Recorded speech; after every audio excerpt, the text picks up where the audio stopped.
Hello दोस्तों, स्वागत है आपका एक और अनोखी दिलचस्प कहानी में। ये कहानी मार्केटिंग एग्जीक्यूटिव और एक इंटर्नशिप वाले लड़के की है जो एक दूसरे के प्यार में पड़ जाते हैं।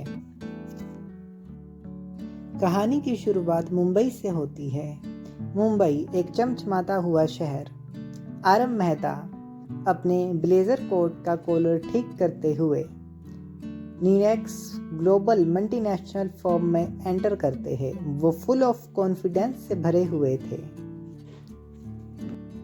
22 साल का फैशनेबल, क्यूरियस, ब्रिलियंट इंटर्न।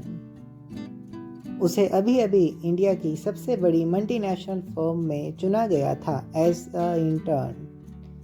उसके लिए यह सिर्फ एक कंपनी नहीं थी, बल्कि यह एक जंग का मैदान था। 27th फ्लोर पर मार्केटिंग एग्जीक्यूटिव का कैबिन था। वह लंबा, शांत, आसानी से कमांड करने वाला, साउथ एशिया की गिरती हुई कंपनियों, ब्रांड्स को बचाने के लिए जानने वाला और इंटरनेशनल फर्म्स को मल्टीनेशनल और ग्लोबल लेवल तक पहुंचाने वाला राहुल मल्होत्रा। आरव रोहन के कैबिन में गया। रोहन ने कहा, तुम दिल्ली यूनिवर्सिटी से ग्रेजुएट इंटर्न हो ना? आरव हल्का सा मुस्कुराया। हाँ सर। मुझे सर मत कहो। रोहन की आंखों में खुशी की एक झलक दौड़ गई। यह उनके बीच की कांच की दीवार में पहली दरार थी, लेकिन आरव को अभी तक नहीं पता था रोहन ने वे दीवारें किस वजह से बनाई थी, और उससे प्यार करने का मतलब था उन्हें तोड़ना, दीवारों को। पहला प्रोजेक्ट उम्मीद से ज़्यादा जल्दी आ गया। नेक्सिस ग्लोबल एक नए प्रोजेक्ट पर काम कर रही थी। Be global act local for market lead in globally. Company की रेपुटेशन इस प्रोजेक्ट पर निर्भर करती थी। आरव रोहन के अंडर काम करता था। आरव और रोहन दोनों मिलकर इस प्रोजेक्ट के लिए बेटर देन द बेस्ट किया। शाम के टाइम आरव ने रोहन को खिड़की से शहर को घूरते हुए पाया। तुम ऐसे नहीं लग रहे हो जैसे तुम्हें किसी चीज से डर लग रहा हो, आरव ने धीरे से कहा। हर कोई किसी ना किसी चीज से डरता है, तो तुम किस चीज से डरते हो? यह ठहराव था, कंट्रोल खोना। यह पहला ईमानदारी वाला जवाब था। अगले हफ्ते में उनकी बातचीत मार्केटिंग एनालिटिक्स से हटकर बचपन की यादें, बचपन की बातें और अपने पसंद नापसंद से शुरू हुई, और वह दोनों एक दूसरे के करीब आ गए।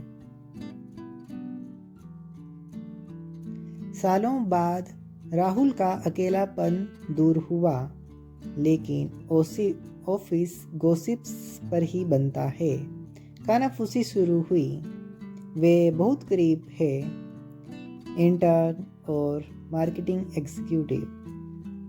रोहन ने खुद को दूर करने का सोचा, इसलिए नहीं कि उसे परवाह नहीं थी, बल्कि इसलिए उसे बहुत ज़्यादा परवाह थी। वो नहीं चाहता था कि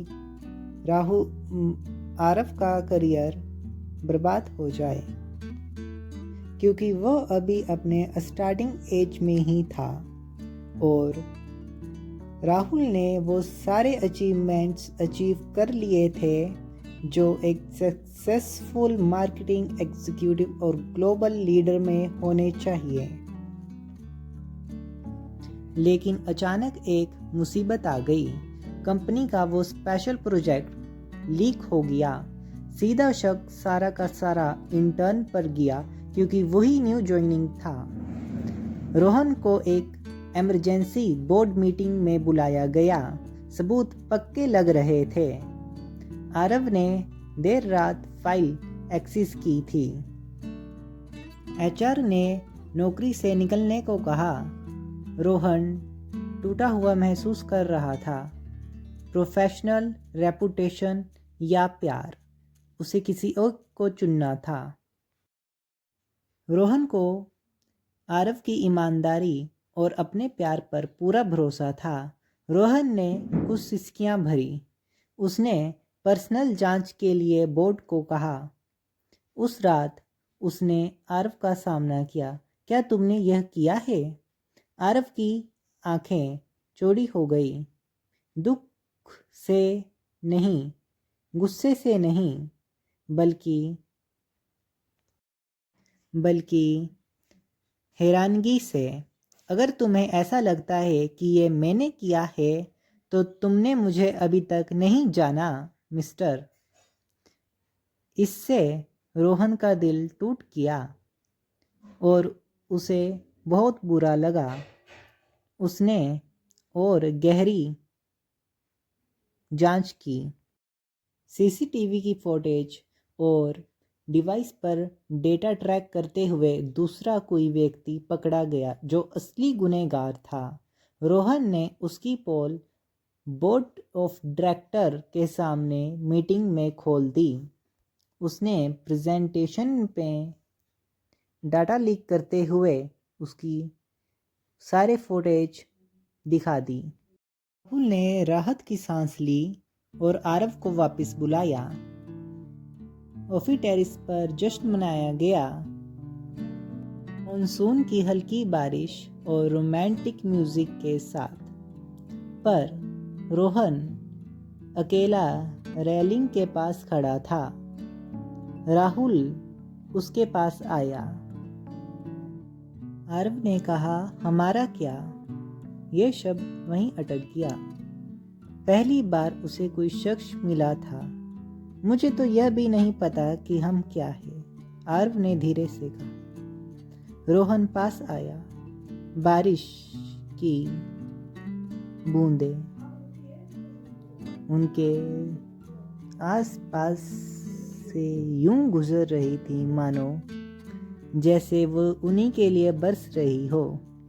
राहुल ने कहा, देखो आरव, मैंने दीवारें इसलिए बनाई थी क्योंकि मैं नहीं चाहता था कि कोई मेरी पर्सनल लाइफ में इंटरफेयर करे और इससे मेरे करियर पे कोई बुरा असर पड़े।